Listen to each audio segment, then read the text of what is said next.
Bom, alguém tem alguma dúvida da semana passada? Ou alguma contribuição? Só eu saio pensando assim? Bom, depois eu vou colocar no grupo. Algumas pessoas têm pedido o link, né, da gravação e também a questão de algumas referências, né? E às vezes eu não lembro porque nós vamos dando e às vezes eu não lembro. Então eu vou passar depois um passo a passo lá no grupo. Quem quiser dá para entrar, dá para baixar a apresentação, dá para assistir de novo, dá para ouvir, tá? Então nós estamos colocando tudo lá. Aí eu passo certinho, passo a passo. Antes de nós começarmos, eu queria pedir, assim, é uma coisa que nós vamos ter que pedir direto. Quando nós vamos ler o Livro dos Espíritos, ou estudar o Livro dos Espíritos, ou falar sobre doutrina espírita, é mais comum do que a gente pensa. Muitas vezes a gente fala assim, eu vou levar na primeira questão, né? O que é Deus? E a gente traz decor. Ou às vezes a gente traz uma outra questão, um conceito, e nós falamos, é assim, porque nós estudamos, ou porque nós decoramos, ou alguma coisa nesse sentido. Mas quando nós vamos trabalhar o Livro dos Espíritos em especial, toda a codificação, mas o Livro dos Espíritos, nós precisamos, não é esse o espírito da coisa, mas nós precisamos duvidar do que está ali. É o primeiro ponto. Porque senão a gente toma aquilo como verdade. Então Kardec colocou, eu tenho que tomar que aquilo é verdade. Embora seja verdade, eu preciso entender o porquê é a verdade. Então, quando nós formos num texto, nós temos que tentar procurar ali o que nos traz um certo desconforto. Ou perguntar, realmente eu entendi o que Kardec quis dizer? Nós tivemos uma palestra recente em que eu assustei um pouquinho, porque perguntaram assim, quem conhece a história do Espiritismo? Como surgiu a doutrina espírita? E para mim, é algo meio que natural que, bom, a maioria vai levantar as mãos, vai entender, vai falar sobre as mesas girantes. E para o meu susto, 20% sabia da origem da doutrina, como surgiu. Então, muitas vezes a gente está nesse movimento e não nos questiona, né, a nós mesmos, será que isso está encaixado no que eu penso? Ou será que estou tomando como verdade? Semana que passou, uma pessoa falou assim, não, mas o que está escrito aqui é verdade, não é? Eu falei, é verdade. Então, se está escrito aí, acabou. Mas eu entendo como eu vou defender o que aqui está escrito. Eu vou falar, está escrito lá no Livro dos Espíritos, você pode discutir comigo, mas está escrito lá. E aí a outra pessoa que traz outra crença fala, mas no meu livro lá da minha religião fala outra coisa. E aí, como fica? Aí cada um para um lado e ninguém entendeu nada. Não que nós vamos debater religião, muito pelo contrário. Mas o que eu queria pedir é que muitas vezes a gente adentre ao texto com dúvida se aquilo ali realmente é verdade. Kardec vai nos conduzindo, pela própria razão, a chegar a essa conclusão. Mas antes de Kardec dar a conclusão, vamos nos questionando durante a pergunta. Será que era isso? O que mais que eu consigo perguntar ali? Kardec trouxe isso, mas e se fosse por outro lado? E trazendo esse olhar. Porque a gente enriquece o estudo, e aí eu já falei isso da outra vez, mas não é saber por saber, é realmente saber porque eu sei. Porque aí nós vamos trazendo toda a questão racional, tá bom? É normal a gente falar assim, não, está escrito no Livro dos Espíritos, eu vou tomar como verdade e acabou. Tá bom, o caminho é esse mesmo, mas não podemos estar cegos nessa fé, né? O que Kardec pede agora é deixar de sermos cegos e começar a trazer a razão, tá? Bom, nós finalizamos o item 1 e 2 e nós estamos entrando agora no item 3. Vai falar sobre os fenômenos que originaram, então, a própria codificação, a própria doutrina espírita. Precisamente sobre as mesas girantes, né? Que eu falei da palestra. Então, vamos abrir lá o texto da introdução, item 3. A introdução está mais fácil para achar? Tá, né? Vamos lá? Como tudo que constitui novidade, a doutrina espírita conta com adeptos e contraditores. Nós temos que entender aqui que não é a exclusividade da doutrina espírita. Tudo que é novidade, nós vamos encontrar quem é favorável e quem é contra, tá? Vamos tentar responder a algumas das objeções desses últimos, aqueles que são contra, examinando o valor dos motivos em que se apoiam, sem alimentarmos, todavia, a pretensão de convencer a todos, pois muitos há que creem ter sido a luz feita exclusivamente para eles. O primeiro ponto da doutrina é não tentar convencer por convencer. Aqueles que não estão abertos àquilo que a doutrina vem nos ensinar como verdade, deixemos eles. É o que ele está trazendo para nós aqui. A pretensão não é essa, né? Muito pelo contrário.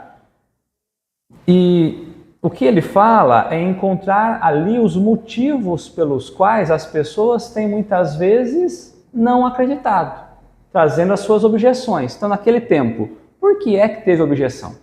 Qual foi o objetivo? Qual foi o ponto? Qual foi a lacuna que não preencheu na razão da pessoa para ela não entender os fenômenos daquele momento? Nós temos que voltar lá em 1850, antes de 57, né? Tá? Dirigimo-nos aos de boa fé, aos que não trazem ideias pré-concebidas. Então, quando nós trazemos a ideia de, está no Livro dos Espíritos e valeu, eu já trouxe uma ideia pré-concebida. Eu não parei para analisar, não estou com uma boa fé. Então não é a esses que ele está querendo falar aqui. Então a gente tem que mudar esse olhar sobre a doutrina, né?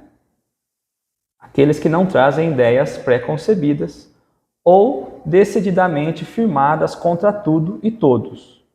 Aos que sinceramente desejam instruir-se e lhe demonstrarem que a maior parte das objeções opostas à doutrina promanam de incompletas observações dos fatos e de juízo leviano e precipitadamente formado.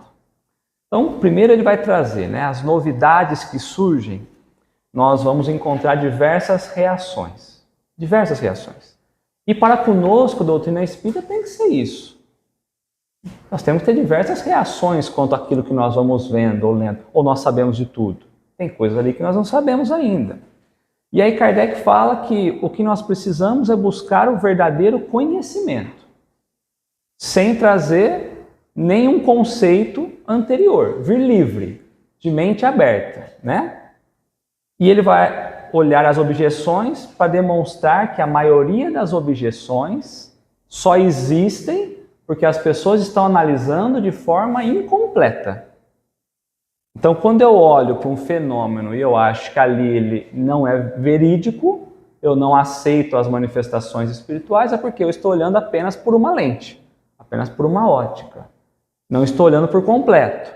Ou às vezes eu bato o olho em alguém e eu falo, o Nivaldo não é muito legal. E aí eu não quero mais amizade com ele. Se eu buscasse analisar o Nivaldo, se eu buscasse ver o que ele faz, as dificuldades que ele vive, as coisas de bem que ele faz e que ninguém sabe, ver o coração e não somente o rosto. Ah, bom, então o Nivaldo é mais do que isso. Então muitas vezes nós estamos batendo o olho e já refutando alguma coisa.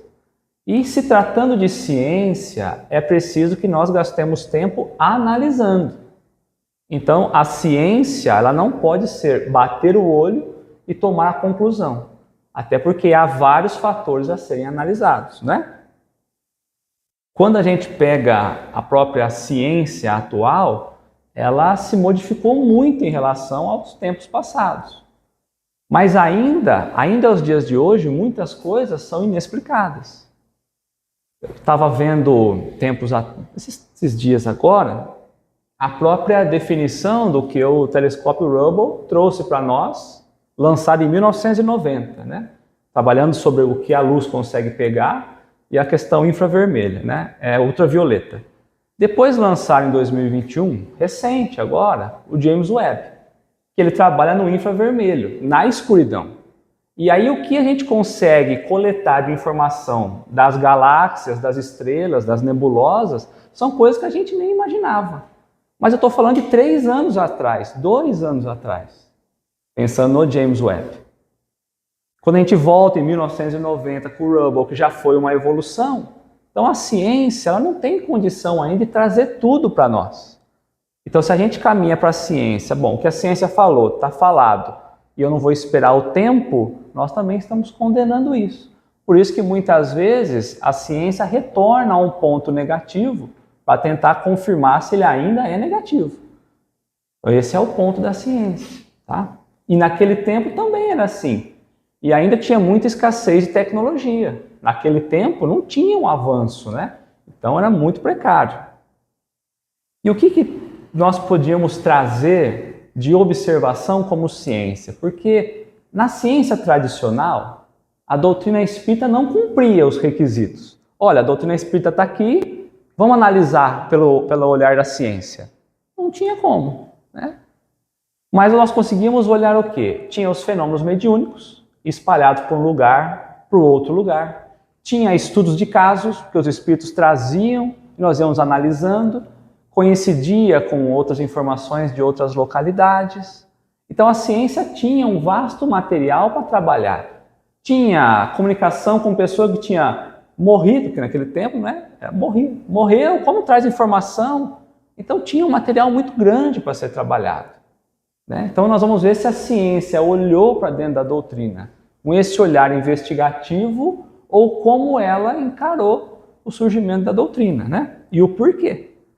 Um outro ponto que a gente leva em consideração também, naquele tempo havia efeitos físicos, havia objetos aparecendo, se modificando, se transportando, se mexendo, né? Então existia muitas coisas para a gente analisar. E a doutrina espírita, ela trazia, ela esbarrava na própria física quântica, ela esbarrava na própria psicologia, que estava surgindo naquele tempo também, outras áreas da ciência. Então tinha uma ligação, não era uma coisa muito desligada de tudo.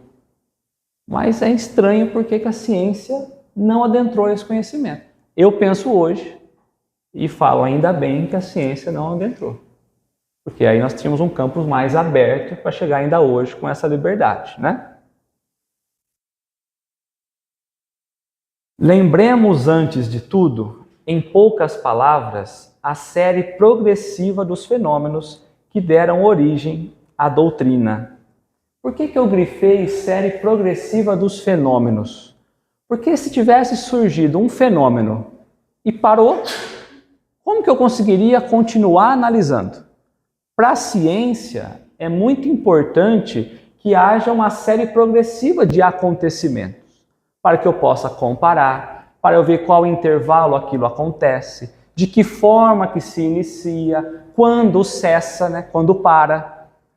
Então, se não houvesse as séries progressivas, porque por muito tempo ficou acontecendo os fenômenos, nós não tínhamos como definir ali um padrão, ou até uma lei natural para aquilo que estava acontecendo. Então a gente passa por um texto desse e muitas vezes a gente passa batido. E eu tinha passado batido. E aí quando eu voltei eu falei, bom, série progressiva dos fenômenos, quando a gente lança dentro da ciência, a ciência também trabalha com séries progressivas, com informações precisas que vão acontecendo e vai traçando ali as comparações, né? A gente consegue ver os padrões, as tendências, aprimorar o uso. A mesma questão que nós falamos do telescópio, nós não conseguimos chegar mais distante, porque o Hubble ele está hoje circundando ao entorno da Terra. James Webb está em torno do Sol. Então, nós já trazemos aí no passado, muito no passado, Kardec coloca inclusive nesse início aqui, muitos achavam que a luz foi feita exclusiva para eles. A Terra como sendo o centro de tudo. Então não imaginava a hora nenhuma que fosse ter algum outro agente fora da Terra. E quando nós começamos a olhar a própria ciência, o Hubble está olhando pela Terra. Conforme a ciência vai avançando, ainda que ela é contraditória a tudo, nesse sentido espiritual, ele já não está mais olhando a Terra. Ele já está indo para o sistema solar, olhando mais distante, a 18,5 bilhões de anos-luz. É a condição que ele vai buscar a informação. Então olha quanto que nós estamos avançando em questão de ciência. Mas como as informações trazidas por Kardec lá atrás, na atualidade, começa a cruzar, né?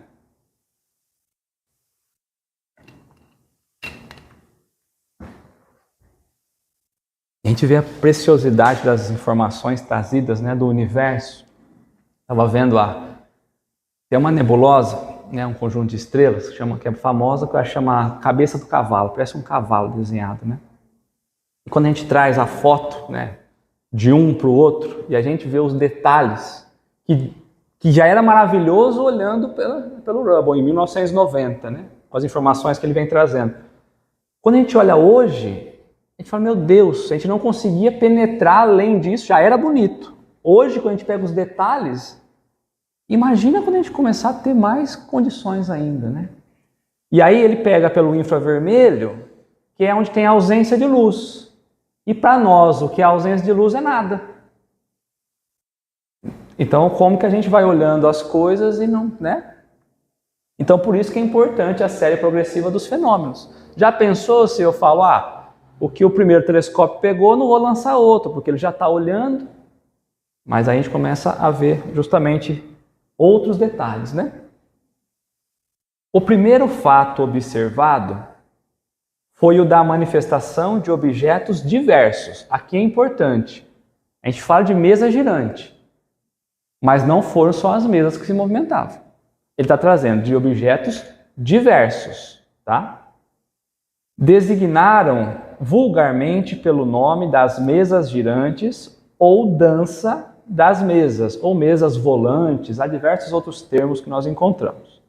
Este fenômeno, que parece ter sido notado primeiramente na América, então as palavrinhas de Kardec, elas são mágicas. Parece que ela apareceu primeiro na América, parece.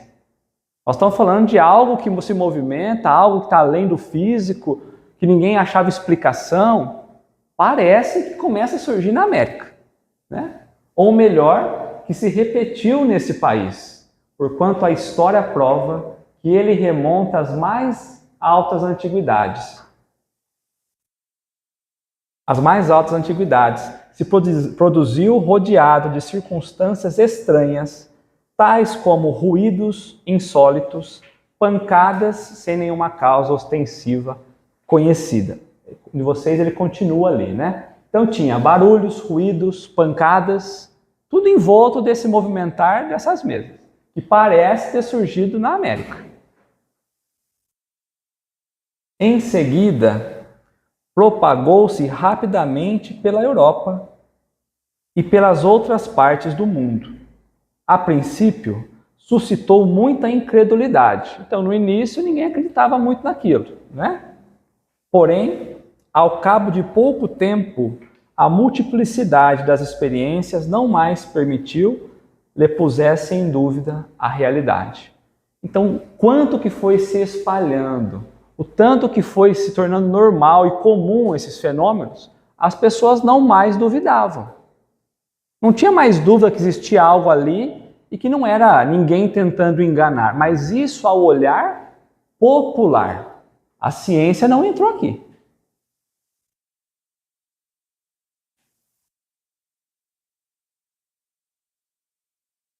Então eu queria que nós fôssemos buscar, lá na questão 222, nós pensamos muito nessa questão da reencarnação, nós pensamos muito nessa questão da espiritualidade, né? Dessa existência do mundo espiritual, a partir da codificação espírita. Mas Kardec coloca lá atrás que remonta a muito tempo. E aí, quando nós vamos buscar a questão 222, ou o item 222 do Livro dos Espíritos, não é uma pergunta, é uma afirmação que Kardec traz. E ele vai trazer, não é novo, dizem alguns, o dogma da reencarnação. Ressuscitaram-no da doutrina de Pitágoras. Então, Pitágoras já falava sobre reencarnação. Se falava de reencarnação, falava em alguma coisa além da matéria. Nós falamos sobre materialismo, né, na oportunidade anterior. Então já existia algo além da questão física, que já se falava lá de Pitágoras, né?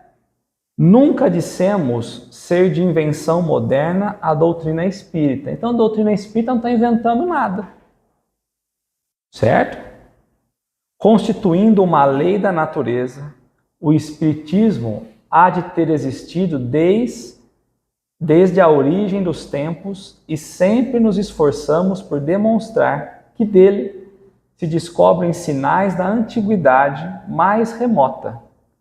Pitágoras, como se sabe, não foi o autor do sistema da metempsicose. Ele o colheu dos filósofos indianos e dos egípcios que o tinham desde tempos imemoráveis. A diferença é que quando Pitágoras vai falar da metempsicose, ele vai trabalhar, a pessoa morre, tem a reencarnação, mas aí ele voltaria no olhar da metempsicose, ou numa estrutura física vegetal, ou num animal, ou num ser humano. Com o olhar da doutrina espírita, foi estudado, então, pelo olhar científico da doutrina, que a reencarnação só poderia acontecer em corpos humanos, uma vez que nós chegamos ao reino hominal. Mas ele está falando que desde lá de Pitágoras é 570 antes de Cristo. Então essa informação da existência de um plano espiritual tinha sido esquecida, colocado de lado. De fato, naquele tempo, o materialismo vinha tomando conta. Então havia esse olhar. Tinha outras razões pelo qual, que envolvia a própria questão da igreja, mas nós tínhamos esse olhar limitado. O Espiritismo vem em 1857, depois, né?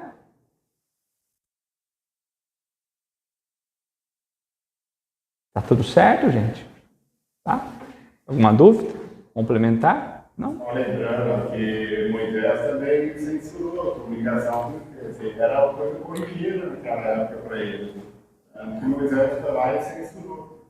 Verdade. Na época de Moisés proíbe a comunicação, não que não existia, mas porque o uso da comunicação era feito de forma equivocada. Então buscava muito sobre o futuro, né? Buscava muito as pitonisas, né? Buscava muito esse olhar mais místico, digamos assim, e para não dar esse contexto vulgar e banal da própria mediunidade, o Moisés vem e traz a não comunicação. Não que era proibido pelas práticas irregulares. Mas se era proibido é porque já existia. Ninguém proíbe aquilo que não existe. Pode falar, Dani. Voltando um pouquinho, Bíblia, 570 a.C., mas se você pegar o texto, né, e aí você vai ter os lugares. Ele mesmo já faz referência que é Egito, então quer dizer, desde os tempos imemoráveis, né? Desde os primeiros chegaram à Terra para fazer a ocupação. É isso, 570 ele está falando de Pitágoras, mas Pitágoras vai beber de outra fonte, né? E isso abre algum momento se perdeu. Nós temos um concílio que vai proibir o termo reencarnação. Se a gente trabalha com o não reencarnação, já começa a não ter esse olhar tão precioso às questões espirituais.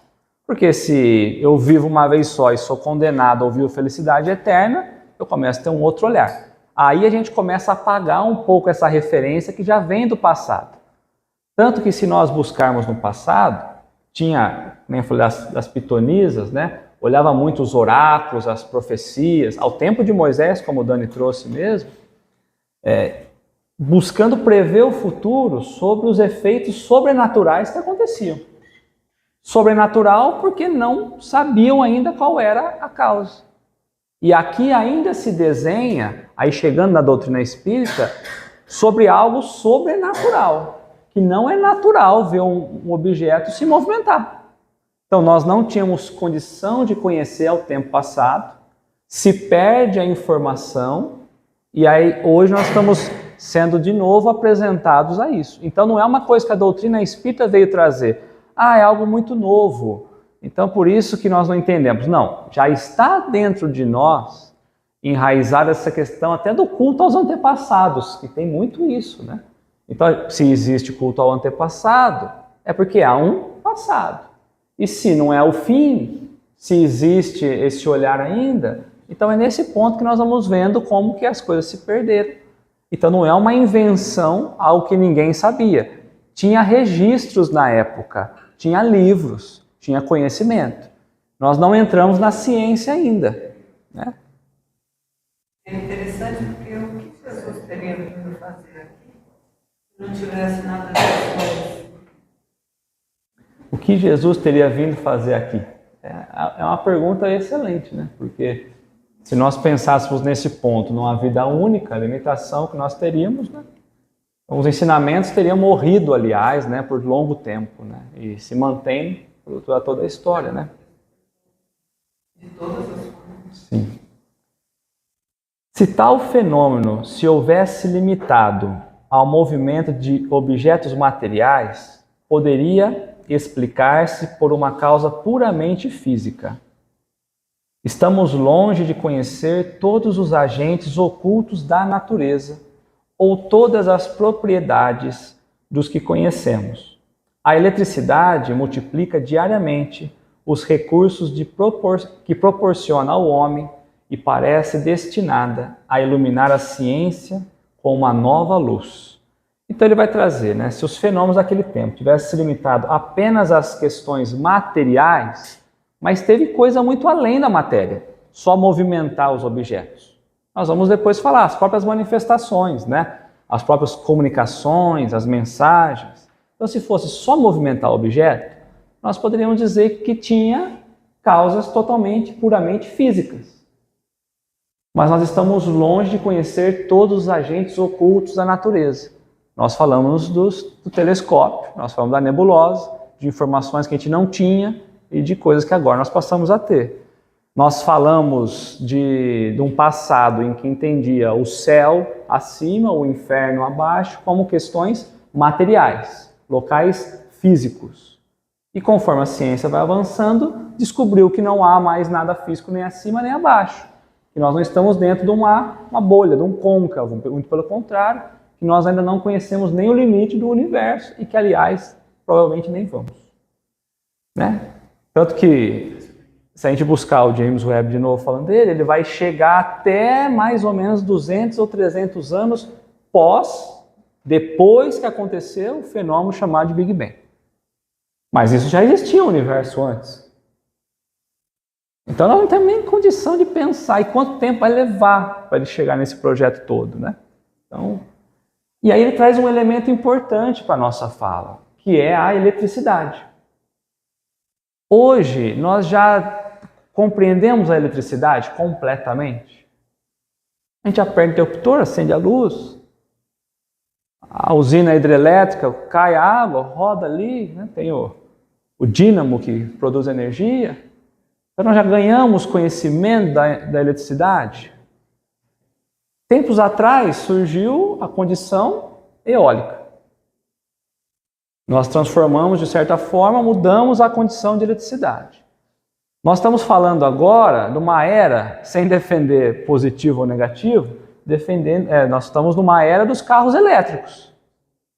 Se nós não conhecíamos as propriedades da eletricidade, agora nós passamos a conhecer de uma outra forma. E por isso nós vamos ganhando condição de trabalhar diferente.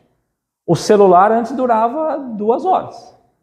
Quando a gente começa a trabalhar outros materiais, de outros tipos de condutores, nós ganhamos mais outro olhar. Aqui é um texto que Kardec está refutando muito a classe científica da época. Ele já disse que, ao olhar popular, todo mundo aceitou a doutrina espírita pelas manifestações, por tudo que estava sendo apresentado. Então ele começa a refutar muito a classe que é dele. E eu fico pensando a coragem de um Kardec na época, porque ele fazia parte desse meio. E ao questionar esses, ele estaria sendo excluído dessa classe. E muitas vezes a gente fica em cima do muro. E aqui é uma crítica pesada que ele vai colocar. Então ele vem trazer para nós que naquele momento a eletricidade surgia e diariamente se multiplicava os recursos para o homem, então, né, aplicar a própria ciência, e a luz vinha como uma nova fase, um novo olhar da humanidade. Na época de Kardec, não tinha lâmpada. Certo? Thomas Edison, mais de 1000 tentativas até trazer a lâmpada. Acho que 1870, mais ou menos. 1800 e... por aí. 1857, doutrina espírita, mais ou menos desse ponto. Nessa época ainda era corrente contínua, né? Não tem nada ainda, que depois revolucionou com Nikola Tesla.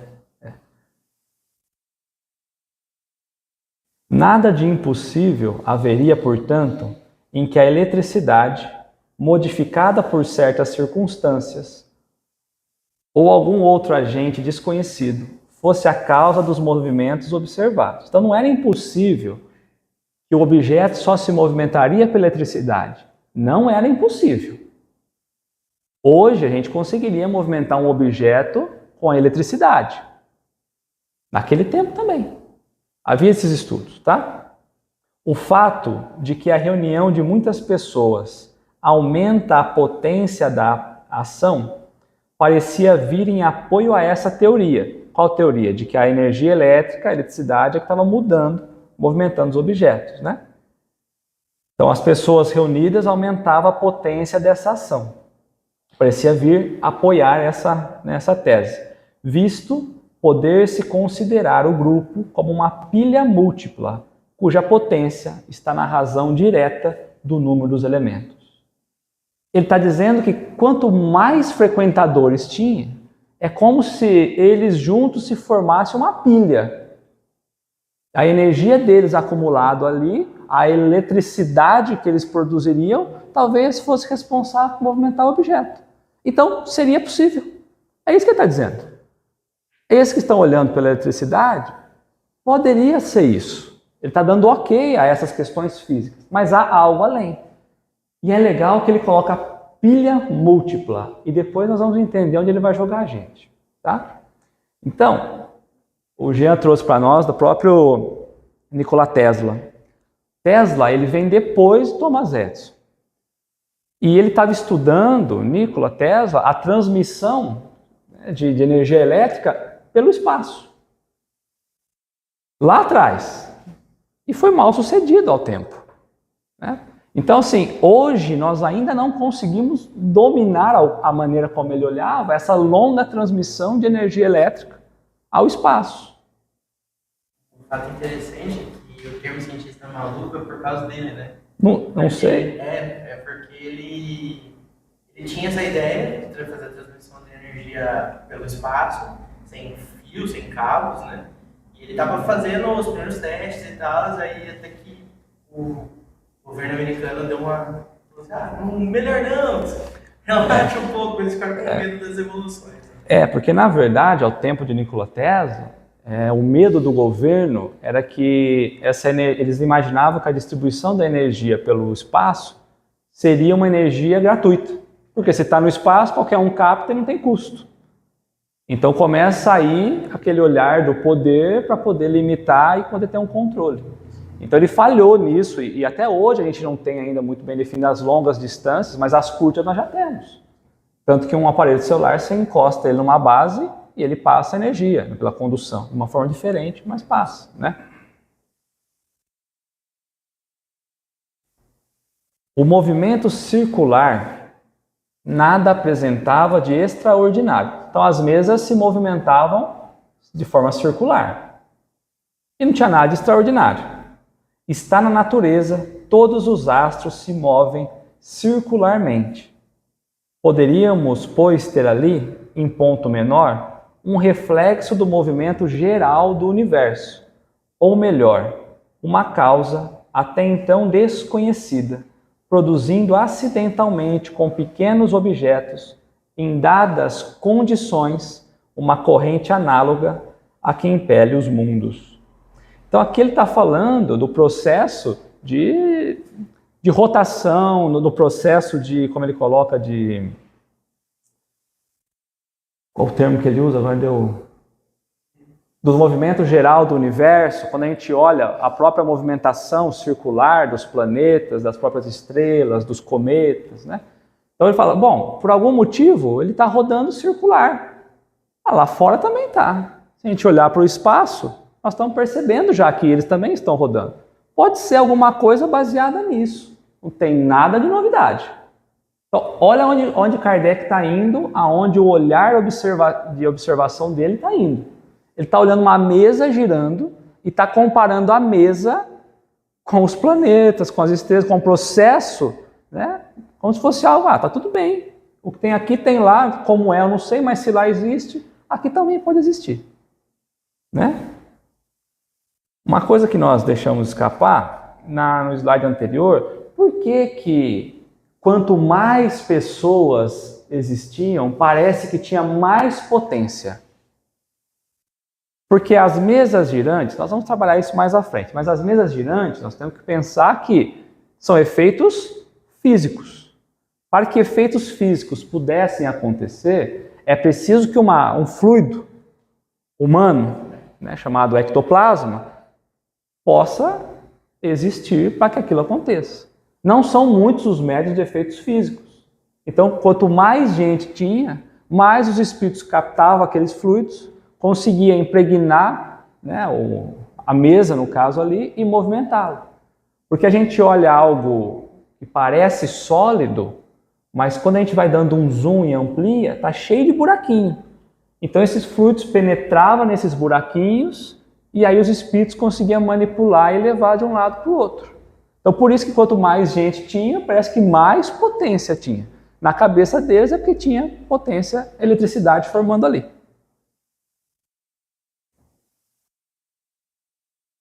Mas o movimento nem sempre era circular. Geralmente era circular, mas nem sempre. E aí fugia a regra. Porque nós não vimos nenhuma estrela se chocar, nós não vimos nenhum planeta se chocar, nós não vimos nada. Então aquela tese de que era igual começava a se perder agora. Né? O movimento nem sempre era circular. Muitas vezes era brusco e desordenado, então não tinha uma ordem. Se eu quero pegar um padrão, aquela desordem me atrapalha, porque eu nunca consigo chegar num padrão. A mesa dá 2 voltas. Não, agora em 10 segundos ela deu 3. Puxa, agora demorou 1 minuto para dar uma volta. Qual é o padrão disso? Nós estamos trabalhando isso. É um começo que às vezes desgasta um pouco, mas é esse olhar que nós temos que ter ainda hoje para a doutrina. Tá? Então Kardec está trazendo, puxa vida, por que as manifestações são assim aos dias de hoje? Por que o universo trabalha dessa forma? Por que as leis de Deus são assim? Então, é esse ponto que a gente tem que ter, tá?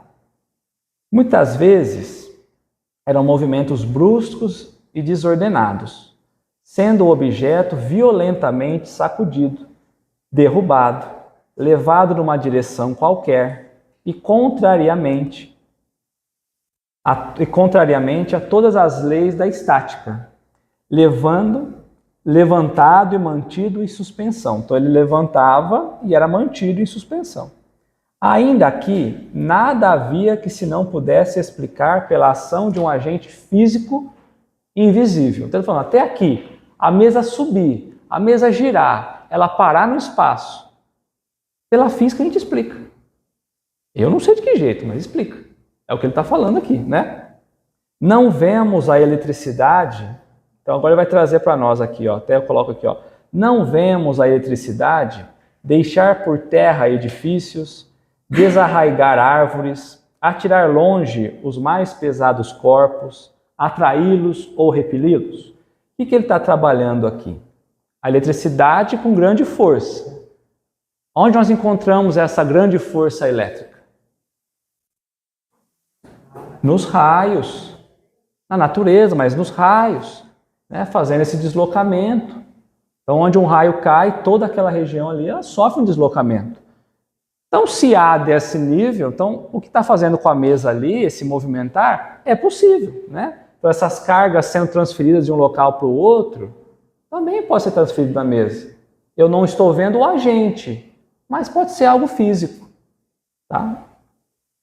Então, mas Kardec estava falando o quê? Estava buscando compreender. Ele, olha, eu tenho essas bases aqui, eu estou tentando compreender no que eu estou olhando aqui, né? Precisa ter um olhar, uma mente muito limpa, para não trazer a certeza, porque ali ele poderia ter derrubado isso e não olhar mais para aquilo. Né? Então, isso é que acontece lá, acontece aqui, está tudo bem, acabou e vamos embora. Né? E não foi o que ele fez. Kardec sempre trabalhou na observação, na experimentação. Pestalozzi trazia muito isso. Né? Os ruídos insólitos, as pancadas, ainda que não fossem um dos efeitos ordinários da dilatação da madeira ou de alguma outra causa acidental, podia muito bem ser produzido por acumulação de um fluido oculto. A eletricidade não produz formidáveis ruídos. A energia elétrica, a gente vê às vezes quando dá um curto, né, ou no poste, aquele barulho que tem, o próprio transformador ali. Mas o que ele está falando aqui, será que não existia uma condição de armazenar a energia elétrica, ali, a eletricidade, e em certo momento descarregar? E aí ela ia fazer o barulho, ele ia levantar a mesa. Será que não tinha alguma forma nesse olhar? Né? Quando as bolas de basquete no baixo, a maioria dos treinos que a gente fazia, tinha uma hora que tinha que parar de bater as bolas. Porque ela dá... Porque você encostava no outro, dava chão. O Carro está falando, quando basquete, né? Mas você vai batendo ali, vai criando a eletrostática, e aí quando você encosta, descarrega. E você escuta, tac! Né? Então, será que esses barulhos não seriam daí? É esse o olhar que ela está fazendo. Gente, ele está olhando tudo. Ele está tentando olhar tudo e falar assim, olha, isso aqui vai ter que ser explicado pela ciência. E não tem nada de espírito aqui não. Ele não estava defendendo a existência de espírito. Ele está defendendo o contrário. Eu estou olhando a física, a ciência precisa se esgotar. Enquanto ela não se esgotar, eu vou continuar pesquisando. Tá? Aqui está o problema da ciência e da humanidade. Por que é que a doutrina espírita foi ignorada pela ciência daquela época?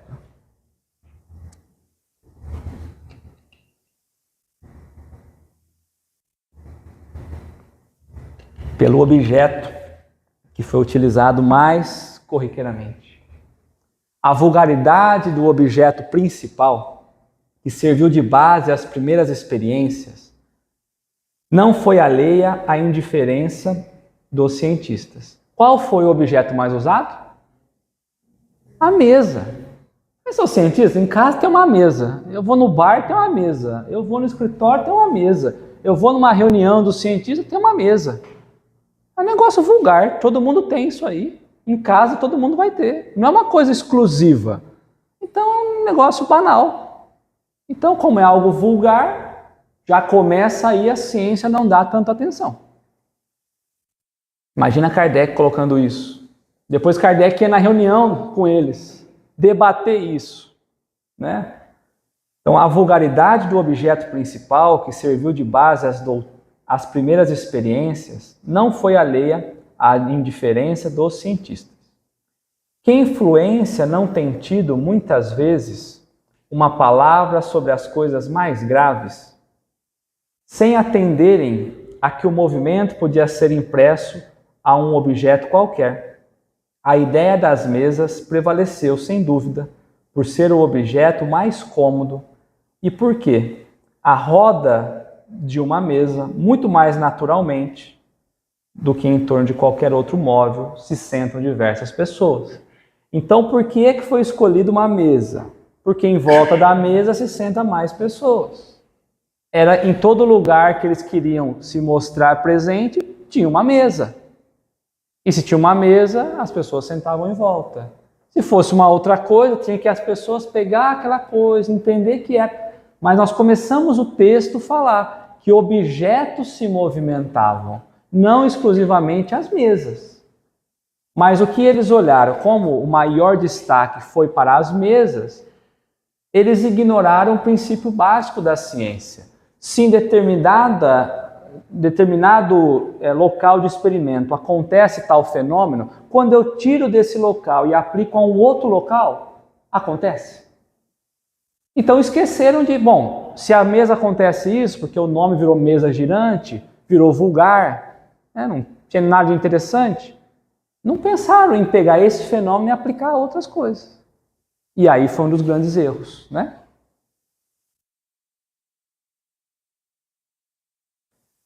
E a gente tem que lembrar que a ciência, ela tem que caminhar sem preconceito nem com as questões simples. Muito pelo contrário. São as questões simples, muitas vezes, que dá a base das coisas mais complexas. Se é assim, nós também precisamos olhar para dentro da doutrina com esse olhar simples das coisas, não buscando as coisas complexas, né? Ora, os homens superiores são com frequência tão pueris que não há como ter por impossível que certos espíritos de escola hajam considerado indigno de sua posição ocuparem-se com o que se convencionara chamado a dança das mesas. Então, muitos cientistas não quiseram estar atrelados a esse nome, a esse fenômeno, a nada disso, né? Fizeram questão, inclusive, de não nem passar perto para não estar atrelado a isso, né? E agora ele traz um nome. Toda vez que Kardec traz um nome, nós precisamos parar e olhar nem só um pouquinho para ele, porque não seria à toa que ele iria trazer, né? É mesmo provável que se o fenômeno observado por Galvani, então ele está falando das mesas girantes ou das danças das mesas, e agora ele vai falar de alguma coisa que Luigi Galvani descobriu ou pesquisou, né? Então, é isso que ele está fazendo, comparando o olhar para as mesas girantes e o olhar para o que Luigi Galvani descobriu, né? É mesmo provável que se o fenômeno observado por Galvani o fora por homens vulgares e ficasse caracterizado por um nome burlesco, ainda estaria relegado a fazer companhia à varinha mágica. Então, se Galvani não fosse um homem de muita representação naquela época, até pelo olhar da anatomia que ele trazia, o que ele descobriu estaria relegado à questão de magia, de mágica. Nós vamos falar um pouquinho, né? Qual, com efeito, o cientista que não teria julgado uma indignidade ocupar-se com a dança das rãs? Então tinha a dança das cadeiras, que Kardec está falando, e tinha a dança das rãs por Galvani. Naquilo que Galvani descobriu, quantos foram os cientistas que se acharam, não quiseram fazer parte daquilo, ficaram indignados com aquilo, né? Como se fosse algo desprezado, desprezível. Então Galvani, ele estava fazendo, em cima de uma mesa eletrostática, ele estava fazendo anatomia numa rã. Enquanto ele fazia, o seu assistente, sem querer, encostou 2 ferrinhos na parte do nervo da coxa da rã, que estava morta, e contraiu o músculo. E ele pensou o seguinte: então deve ter energia, eletricidade no músculo. E essa foi a teoria dele, a dizer que existia a energia animal, que nós produzimos na parte nervosa, muscular, energia elétrica. E por muito tempo foi se debatido isso e veio a entender que não existia. Quando Alexandre Volta pega esse experimento de Galvani, que deu errado, que provou que não existia, né? Que inclusive passa com o nome de galvanismo, né? Então, quando o Alexandre Volta pega esse experimento que não era verdade, que não existia uma energia animal, ele começa a desenvolver e ele percebe o quê? Que a energia vinha dos ferros que foram encostados. Você tinha a mesa, o que a Rô acabou de falar, você tinha a mesa eletrostática, quando você encosta 2 ferros, há transferência de energia. Mas o que ele descobriu? Que nessa transferência de energia, passava-se então energia pelas peles ali, por toda a questão da rã ali, pelas células e tudo mais, inclusive pela questão muscular. E ele entendeu então que dependendo da superfície ou da pele humana, passava corrente elétrica. E o que aconteceu? Em 1800, Alexandre Volta, para poder fazer as pesquisas dele, ele mergulhava numa solução líquida, ele começou a entender que tinha como a gente armazenar energia elétrica ali para os experimentos. E Alexandre Volta desenvolve em 1800, que nós conhecemos como sendo a pilha voltaica de Alexandre Volta. ou pilha galvânica, que ele seguiu com esse nome, porque quem descobriu inicialmente foi o Galvani.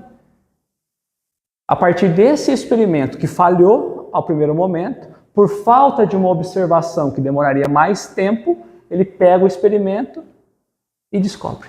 E descobre, inclusive, que além da transmissão da parte elétrica, quando o músculo recebe uma descarga, ele contrai.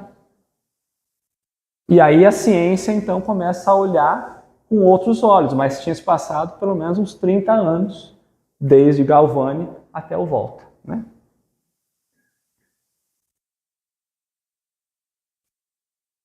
Alguns, entretanto, muito modestos para convirem em que bem poderiam dar-se, não lhes ter ainda a natureza dito a última palavra, quiseram ver para a tranquilidade de suas consciências. Mas aconteceu que o fenômeno nem sempre lhes correspondeu à expectativa. E do fato de não se haver produzido constantemente a vontade deles e segundo o seu modo de experimentação, concluíram-se pela negativa. Então muitos não tinham negado inicialmente, só que eles foram buscar, dentro dos fenômenos, encontrar algo que correspondia à expectativa deles. Eles buscaram uma expectativa e não encontrou essa expectativa. Então, muitas vezes nós vamos buscar algo já com o nosso ponto de vista. E aí, sendo diferente, eles concluíram então pela negativa, que lá não tinha nada, porque não tinha método ainda de pesquisa sobre o que estava acontecendo. Kardec estava reunindo, trazendo, né, todas essas questões. Então, a partir de muitas falhas, como nós falamos no caso de Galvani, é que nós vamos achando soluções. Kardec também foi assim. Nós achamos que vai indo tudo muito bem. Não, às vezes vai dando errado, ele vai entender nas falhas a maneira de corrigir, né? Tanto que a gente busca como começou as primeiras comunicações, não as mesas. Começou através da escrita, com um cesto e um lápis preso. Se a gente for pensar hoje, quantos erros não aconteceu ali? Quantas dificuldades para depois ir se modificando e chegar até os dias de hoje. Então, às vezes, do erro que vai surgindo as faltas. Nós falamos da invenção da lâmpada. Ele mesmo dizia, não é que eu errei 1000 vezes. Eu achei 1000 formas diferentes de fazer alguma coisa. A gente olha hoje, né, pela questão da empresa SpaceX. Ela, quando começou a subir os foguetes, essa que vai e volta agora, que quer colonizar Marte, quando ela começou a subir, subiu o primeiro, durou lá 10 segundos, explodiu. Toda a empresa em festa, e todo mundo, pelo amor de Deus, que decepção, porque subiu 10 segundos.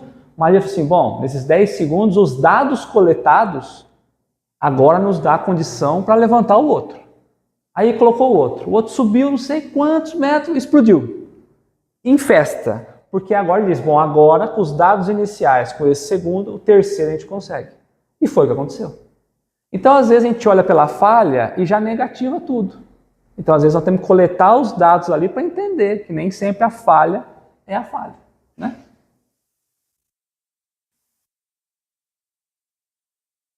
Malgrado, porém, o que decretaram as mesas, pois que há mesas, continuam a girar e podemos dizer como Galileu, todavia, elas se movem.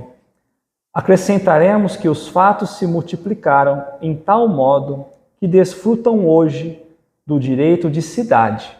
Não mais se cogitam senão de lhes achar uma explicação racional. Então, o que é o direito de cidade? É algo que não tem como a gente negar. É um termo do passado, é algo inegável.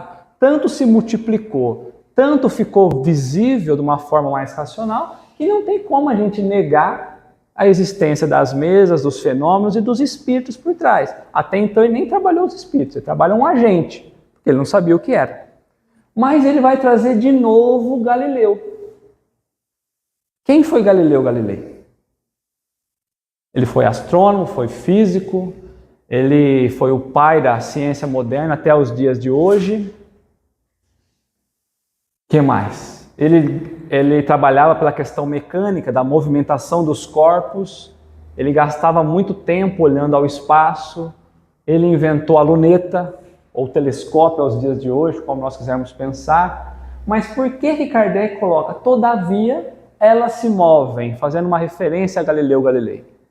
Porque quando Galileu Galilei trabalhou o heliocentrismo, naquela época, a Terra, então de novo, olha como as coisas vão acontecendo, nós falamos do Hubble em volta da Terra, James Webb em volta do Sol. Galileu, naquele tempo, ele já dizia que não era a Terra o centro de tudo, e que não era a Terra a circundar, muito pelo contrário, que a Terra circundava todo o sistema solar. E a igreja pediu para ele negar ou ele seria morto. E aí ele faz um discurso negando que realmente a Terra não se movimentava em torno do Sol, e ao final ele falou baixinho, mas que se movimenta, se movimenta. E ele, tanto que ele ficou preso né, naquela época toda, né, até a sua morte. Então é assim, ó, tá bom, vocês não querem acreditar, não precisa acreditar. Mas que a mesa se movimenta, ela se movimenta. Vamos querer ser céticos como o passado? Tá tudo bem. Mas que a mesa está girando, ela está girando. Está se multiplicando para todo lado, todo lugar. Então ele fez o mesmo olhar de Galileu. Tanto que Galileu traz na Revista Espírita, acho que em 1863, alguma coisa assim, ele vai trazer diversas cartas, né, para Kardec falando sobre esse olhar do espaço, do tempo, toda essa imensidão que daqui limitado da matéria ele não conseguia. Agora, aos planos espirituais, né, sem o limite da carne, imagino eu, né, a delícia que ele não estava experimentando lá, né? Outra coisa, se nós buscarmos a própria lei da gravidade de Newton, quantas maçãs caíram para ele determinar a lei de gravidade? Milhares. Então não caiu uma, ele falou assim, tá pronta a lei da gravidade. Não. Muita experimentação, muito olhar, muita análise. Não é do primeiro olhar. Tá? Então a gente tem que lembrar disso. Contra a realidade do fenômeno, poder-se-ia inferir alguma coisa da circunstância de ele não se produzir de modo sempre idêntico. Então nem sempre era idêntico à forma como ele acontecia, segundo a vontade e as exigências dos observadores.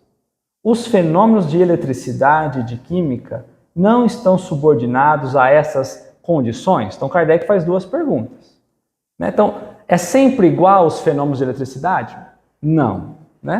Será lícito negar por não se produzirem fora de certas condições? Então, certas condições eu não consigo produzir eletricidade. Vamos pensar numa transferência de eletricidade, a gente coloca um material ali, uma borracha que seja, a gente não consegue criar o campo condutor. Mas então nesse lugar aqui a eletricidade não penetra. Então só porque não penetra aqui, ela não existe? Não. Nessa condição, ela não existe. É como se nós pensássemos, é o que Kardec está falando, tem certas condições que o fenômeno não vai acontecer. Então quando eu penso no fogo, se eu não tenho oxigênio, há fogo? Não há fogo. Se eu vou falar em fotossíntese, se não tem luz solar, não acontece fotossíntese. Se eu vou falar em fermentação, se eu não tenho ali substâncias ali, micro-organismos, não acontece fermentação. E várias outras condições. Se eu vou trabalhar a questão da mudança da água, do estado da água, se eu não tenho uma temperatura, ou aquecendo ou resfriando, eu não consigo ter essa mudança também. Então, como eu posso ter o gelo se está uma temperatura quente? Não tem como. Então, tem coisas que obrigam a ter alguns fatores para que aquilo aconteça. Tá? Alguma dúvida? Algum complemento, gente? Tá dando para entender?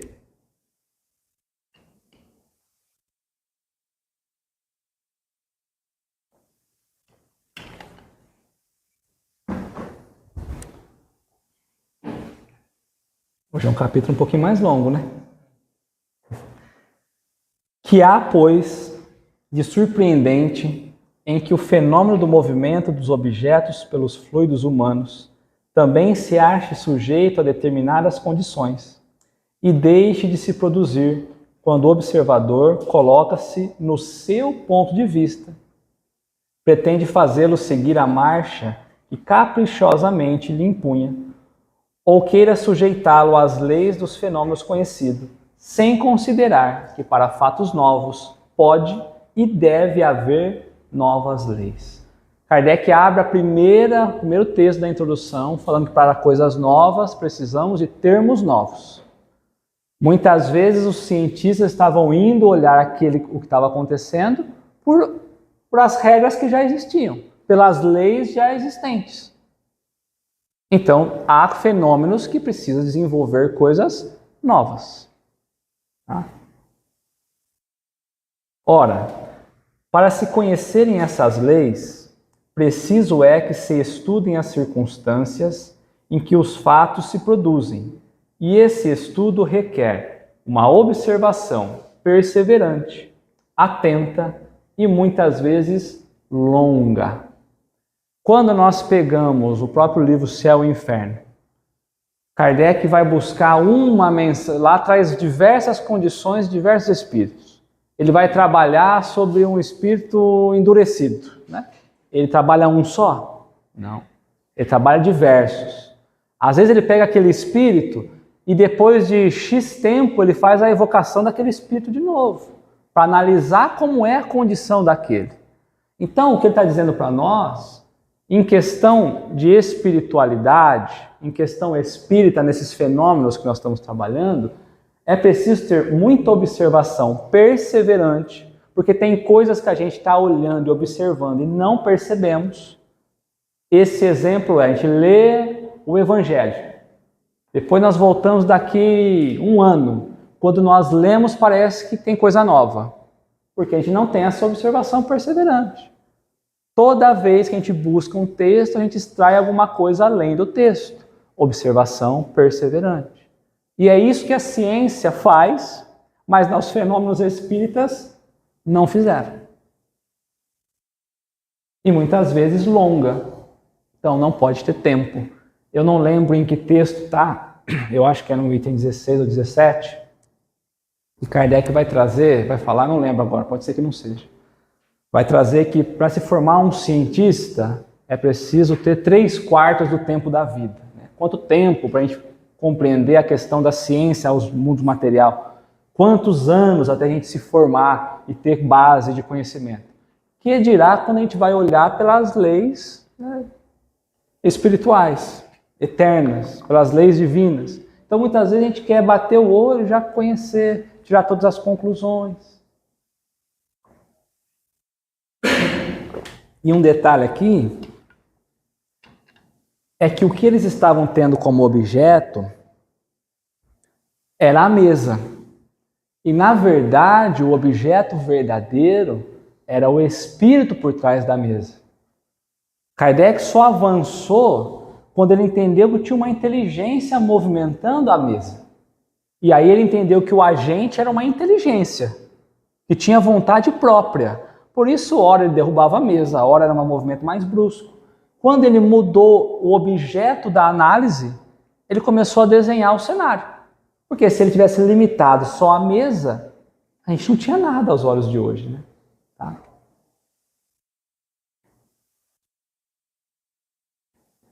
Objetam, porém, algumas pessoas. Há frequentemente fraudes manifestadas. Então tinha fraudes naquele tempo também, né? Perguntar-lhe-emos em primeiro lugar, se estão bem certas de que há fraudes e se não tomaram por fraudes efeitos que não poderiam explicar? Será que tudo é fraude ou tem fraude que você acha que é fraude porque não sabe explicar? Mais ou menos como um camponês que tomava por destro, escamoteador, um físico a fazer experiências, admitindo-se mesmo que tal coisa tenha podido verificar-se algumas vezes, constituiria isso razão para negar o fato? Então, um camponês simples, sem conhecimento nenhum, quando ele pegava ver um físico fazendo as suas experiências, ele tinha condição de avaliar se era verdade ou não? Muitas vezes nós estamos olhando para as coisas sem condição de entender a coisa, utilizando ferramentas erradas. E aí que nós não conseguimos. Só que aí nós vamos falar o quê? Ah, é uma fraude, é mentira. Naquele tempo era magia. Por isso a varinha mágica, na própria época de Galvani, quando colocou esse texto. Esse texto ele vai conectando com a evolução da ciência, um parágrafo com o outro. É uma coisa linda. Pelo menos ao meu ver, o que Kardec vai fazendo é um negócio doido. Né? Então ele vai falar, como que um camponês tem condição de avaliar se o físico está certo ou está errado? Né? Falta propriedades para ele, né? Dever-se-ia negar a física, porque há prestidigitadores que se exortam com o título de físicos. Tinha físicos e pseudofísicos. Então tinha físicos que não eram físicos. Então, como tinha físicos que queriam enganar, eu vou negar toda a física, toda a ciência? Não. Existem os sérios e existem os não sérios. Existia mistificação dentro dos fenômenos ali? Lógico, mas existia também os verdadeiros. Então, não posso negar a verdade por alguma parcela da mentira, né? Cumpre ao demais se leve em conta o caráter das pessoas e o interesse que se possa ter em iludir. Seria tudo, então, mero gracejo? Admite-se que uma pessoa se divirta por algum tempo, mas um gracejo prolongado, indefinidamente, se tornaria tão fasticioso para o mistificador como para o mistificado. Então, se tinha alguém enganando, chega uma hora que aquela pessoa que está enganando fala, não quero mais, não aguento mais, né? Então, quantos anos já estão enganando a gente? Então, chega uma hora que vai cansar de enganar também, de sermos enganados e de enganar. Será que é isso? Não é isso, né? Acresce, aí traz o finalzinho aqui, né? Acresce que numa mistificação que se prolonga de um extremo a outro do mundo e por entre as mais austeras, veneráveis e esclarecidas personalidades, qualquer coisa há, com certeza, tão extraordinária, pelo menos, quanto ao próprio fenômeno. O Dani me mandou esse texto e eu fiquei pensando nele, né? Ele leu antes, né? E eu não lembrava mais onde estava, eu fiquei refletindo. E aí a gente pensa assim, ó, o que ele está dizendo para nós? Vamos supor que seja tudo mentira, que seja tudo mistificação. Ele está dizendo, mas olha, se propagou de um jeito tão absurdo por todo o mundo, e vão pensar que é mistificação. Pegou desde os mais austeros até os... Pegou todas as classes, sem divisão de classe. E aí ele vai falar assim para nós, né? Qualquer coisa há com certeza. Então alguma coisa tem aí, que não seja espírito. Alguma coisa tem. Ainda que seja uma mentira. Mas se todo mundo está aceitando essa mentira, tem que nos dar um start de pesquisar essa mentira. Então o que ele está trazendo? Olha, cientista, se está todo mundo falando disso, provando isso, a ciência também busca compreender essas mentiras. Se vocês já negaram a verdade, precisa agora derrubar essa mentira. E é um ponto importante, ele vai falar assim, porque há algo não menos importante quanto ao próprio fenômeno. Qual fenômeno? Se há uma mistificação, há algo muito extraordinário nesse fenômeno, nessa mentira, porque muita gente está aceitando como verdade. Então, pelo olhar da ciência, vamos entender qual é esse fenômeno para falar que realmente é mentira.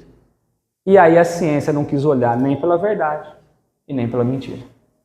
E a gente chega aos dias de hoje ainda com a ciência de um lado e nós tentando caminhar, tentando se aproximar, mas ainda muito distante, né, desse olhar da religião, da filosofia, né, e da ciência. E ele terminou aí para a gente, né? Vale lembrar que nessa época, né, não sabe que não tinha a tecnologia de hoje para comunicação, nós estamos falando de continentes produzindo efeitos similares com equipamentos, né, com lugares mesas, mas nos Estados Unidos não falou da parte dos pianos, na África também teve esse tipo de movimentação, e daí foi para analisando no Kardec. É o O que o Dani lembrou é muito bem lembrado, na verdade, porque a gente, ainda que parece muito claro para nós, a gente tem que lembrar que a comunicação, né, para entender que o fenômeno tinha se propagado num outro lado, na outra cidade, já demorava uma eternidade, que dirá em outro continente, né? Então imagina isso se espalhando por toda a localidade, né? Chegando os relatos, os estudos de caso, e tudo isso acontecendo e sendo negado. Então é o que eu falei no começo, eu acho não, né? Eu tenho certeza que a espiritualidade cuidou muito disso para que a ciência naquele tempo não tomasse isso como obra de estudo, porque senão hoje a gente teria algo engessado que não daria essa liberdade, inclusive pelo próprio olhar filosófico, de nós entendermos a vida. Nós estaríamos tentando olhar muito dentro da caixinha. Por isso que eu falo, quando estudar a doutrina espírita, nós precisamos sair fora dessa caixa, para tentar extrair o que realmente a espiritualidade nos trouxe, esse tratado espiritual, né? Tudo bem? Ficou alguma dúvida? Não? Verdade? Ainda tem, né? Tem. Se tem. Se tem. A gente fica imaginando, pelo menos eu fico imaginando, Kardec nessa busca, porque muitos nomes depois vieram com Kardec, não da ciência, né? A ciência é muito pouco, mas eu fico imaginando Kardec, um homem da ciência, um homem de renome, tentando investigar, e se ele tivesse a colaboração dos parceiros, o quanto isso não tinha se ampliado ainda mais, o quanto não teria sido mais fácil, né, coletar esses materiais. Mas não foi assim, né? Então, contou com ele, um pouquinho não, né? Bastante com a Amélie, né? Com a esposa, alguns amigos que vieram junto ali, depois desistiram da caminhada. Depois do desencarne de Kardec, ainda alguns amigos tentaram mudar algumas coisas que ele tinha trazido, né? Então a luta foi algo muito grande. É por isso que ele abre esse terceiro texto, né? Trabalhando essa refutação muito pesada à própria classe da ciência, né? Poderia ter contribuído muito e não contribuiu nada, né? Então, quer dizer, contribuiu ao aspecto dele e de outros ali, mas não como poderia, né? Vamos fazer a prece?